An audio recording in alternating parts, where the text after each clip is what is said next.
So my next topic is talking about Advent and Christmas. We love Christmas. We love Christmas. But how many of you love Advent? Christians, we have lost sight of the Advent season because of the influence of the secular liberal world, because of commercialism. Commercialism has turned what should be a period of fasting, almsgiving and prayer into a season of parties, indulgence and celebrating Christmas before it's even Christmas. Christmas begins on the night of the 24th of December. It does not begin on the 1st of December. In the 1st of December, we are in Advent. Advent is a time that we as Christians remember the last things, the judgment seat of Christ and our judgment, the return of Christ and the wrath of God, life eternal, hell and heaven. This is what Advent is about.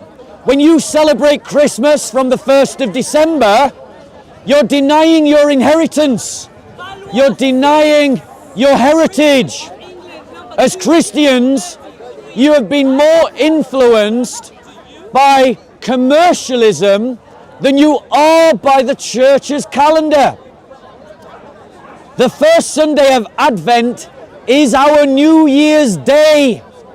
We don't celebrate New Year's Day on the 1st of January. That is a pagan hangover. So all of you that grumble about Christmas and Easter being pagan, which none of them are, by the way, but all of you that grumble about that, why are you celebrating New Year's Day on the 1st of January? That is an unchristianized festival. Our New Year's Day begins on the first Sunday of Advent. That is when we celebrate the start of the church calendar, because the church calendar is an arrow that points through time, and it points towards the beginning of the new age.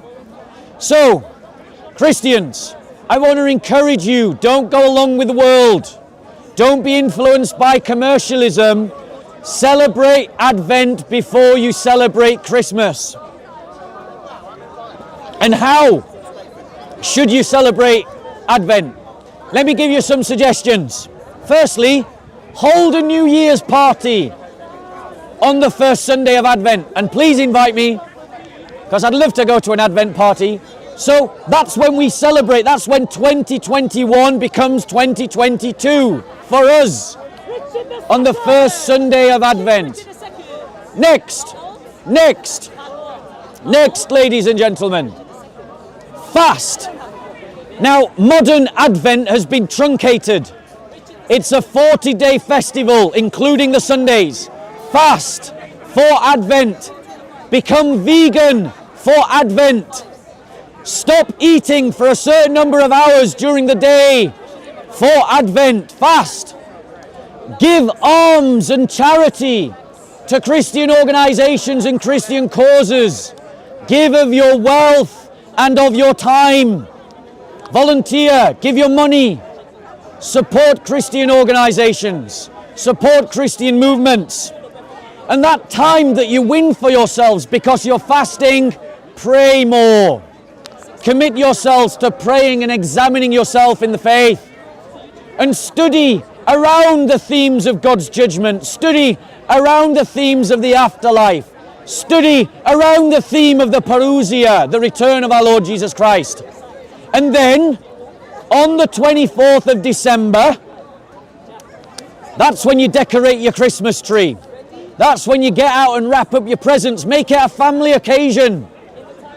And if you haven't got family who are Christian, invite your Christian friends round and make it a celebration of the coming of our Lord, centered around the Christmas tree. And from the night of the 24th, Christmas begins for 40 days, and it goes on into February. So still be saying Merry Christmas at the end of January. Still be saying Merry Christmas on the 21st of January. still be celebrating? As Christians, we keep talking about not being like the world. Well, here is a clear way that you cannot be like the world. We talk about not going along with the world. Well, here's a clear example of how you cannot go along with the world. Celebrate Advent before you celebrate Christmas. Any questions? Any questions going once? Any questions going twice? Sorry? So the question is, what about the tree? So this is probably a debate that would be better at Christmas time, but we're very early and I did bring it up, so it's only fair that I take a question about Christmas. Lots of people mistakenly think that Christmas trees are pagan in origin. There is zero evidence for that. Zero.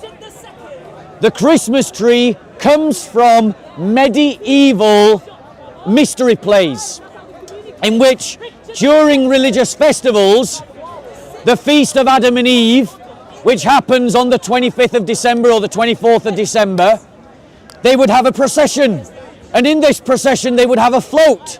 And on the float would be a tree representing the tree of life, or the tree of knowledge of good and evil. And this tradition, this visual display, was then put in the public square so everyone could see it, to remind them of the mystery play and the story that came from it. Martin Luther, a reformist, was the one that brought it into the home in Germany. That's why it's a German tradition, not a Mediterranean tradition or an Ethiopian tradition. And so there's nothing wrong with the Christmas tree. It's not pagan in origin, and it is just a happy way to celebrate the truths of our faith. Any other questions? Celebrate a holiday and Father Christmas for children and Christmas presents and the family. The Christmas tree. Brother, it's all right. Come on.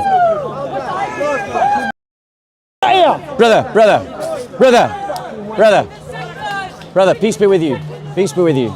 Don't let him get to you. Don't let him get to you. If you react, he wins. Your mum's whores and Bob. Yeah, of course. Arrested, not Yeah. worth it. It's not worth it. To call your mum a prostitute. Yeah. My mum's dead, mate. You know when they insult they insult your mother. You know when they insult your mother, just point out their prophet was a paedophile. If they insult you, whenever they insult my mother, I just talk about their prophet. Don't lose your temper. I believe you, bro. I believe you, bro. Don't let him win. Don't let him win. He's trying to provoke you. Don't let him win. Don't let him win. Yeah. 17 years in prison. Yeah. I only miss my mum's death, you know? Yeah.